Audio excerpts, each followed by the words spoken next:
on est aussi attentif aux acquis, mais aussi plus attentif aux questions et aux problèmes qui s'imposent tous les jours. Effectivement, je viens de dire à l'Assemblée parlementaire lors de cette évaluation que l'un des défis les plus importants également, et ça aussi ça se vit au Maroc et ailleurs, c'est toutes ces protestations je dirais des protestations d'allure non structurée, mais qui imposent ces revendications, ces attentes dans l'espace public et dans l'espace politique. La deuxième, c'est que on est interpellé par le cadre habituel de représentation démocratique à revoir cette représentation à un cadre beaucoup plus large de démocratie participative, un des enjeux peut-être et un des mécanismes qui pourrait effectivement nous aider à capter et à interagir avec ces protestations d'allure non structurée. Je pense qu'on est dans une phase de transition importante en matière des droits fondamentaux et toute l'histoire qui a été faite de mécanismes mis en place d'interaction et de solutions pour la protection des droits fondamentaux, on est interpellé aujourd'hui à revoir tout en se concentrant sur la protection de ces droits fondamentaux, mais en même temps on est interpellé à aussi je dirais, innover des mécanismes et des pistes pour une protection solide et de cette interaction entre ces groupes d'allure non structurée avec les groupes et les organes et les structures structurées. Non, je dirais que effectivement la violence était l'un des thèmes les plus importants pour la protection des droits des femmes. L'adoption de la loi et sa mise en œuvre depuis 2018 nous a beaucoup réconfortés dans cette lutte pour les droits des femmes et surtout de la protection des femmes en cas de violence conjugale, de violence publique et de violence privée. Même dans les secteurs privés, je veux dire par là le cadre de son travail. Je dirais que cette loi respecte ou garantit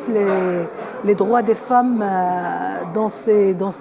trois milieux, avec des dispositions claires d'incriminer ces faits et de la justiciabilité aussi des faits et donc de la lutte contre la lutte de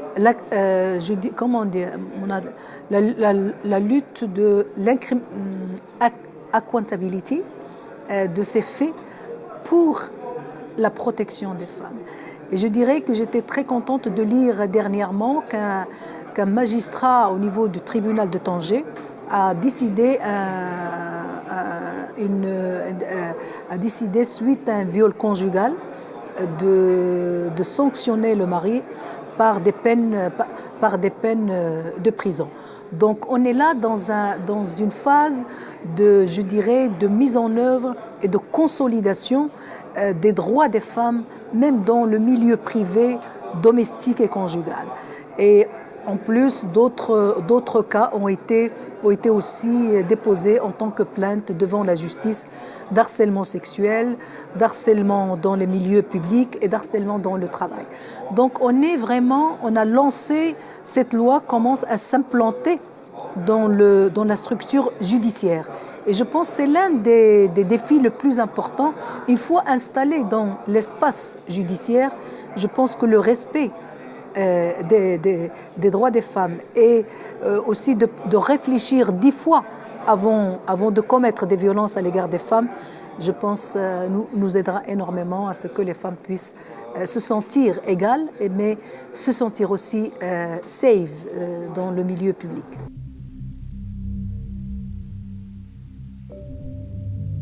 Depuis 2013, il y a ce qu'on appelle les opérations de régularisation des migrants qui a atteint plus de 50 000 migrants régularisés sur le territoire marocain. Nous savons que nous avons d'autres migrants non régularisés et qui vivent dans des situations difficiles, dans des situations indécentes sur le plan humain, mais aussi cet appel des autorités marocaines à la régularisation de ces migrants sur son territoire, c'est dans ce souci de la protection des migrants, de la protection des trafics, de la protection des crimes organisés, mais surtout dans la protection de leurs droits fondamentaux à la vie décente, à l'intégrité physique, au droit à la vie, etc. Donc, certes que le Maroc, ce n'est pas un pays riche, mais c'est un pays qui a pu mettre en place, malgré ses limites de ses ressources financières et matérielles, a pu mettre en place un système d'accueil de ces personnes dans la société marocaine. Donc, il s'intègre dans la société marocaine tel que les Marocains qui passent sa journée à chercher, à développer ces moyens de manière à ce qu'ils puissent vivre décemment. Autant nous avons des expériences réussies telles que des centaines de migrants se sont installés par exemple dans le cadre de professions libérales ou de petites et moyennes entreprises réussies, autant nous avons aussi d'autres cas qui sont dans des espaces de vulnérabilité et qui nous interpellent également à développer des politiques publiques, je dirais, d'implication de cette population vulnérable dans un système public d'intégration, mais aussi de formation et de renforcement des capacités.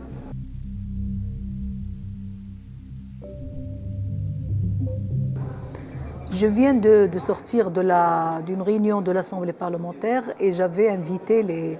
les honorables députés de l'Assemblée parlementaire de réfléchir à un développement de partenariat avec le Parlement européen, mais avec le Parlement marocain. Je pense qu'il faut aussi, depuis 2011 à 2018, nous avons fait, le bébé a grandi. Donc nous devons aller à l'école maintenant. Le bébé doit aller à l'école et faire ses devoirs et faire aussi réfléchir son entourage parental et son entourage de partage. Et je pense qu'aujourd'hui, nous sommes vraiment à un moment où l'Assemblée parlementaire est invitée à développer ce partenariat après un processus positif, jugé positif, évalué positif de la part de l'Assemblée parlementaire, de la part de la Commission des affaires politiques pour la démocratie, et donc jugé aussi très positif et très consolidé par les différents intervenants de cet après-midi concernant l'évaluation du partenariat entre le Parlement marocain et l'Assemblée parlementaire du Conseil de l'Europe.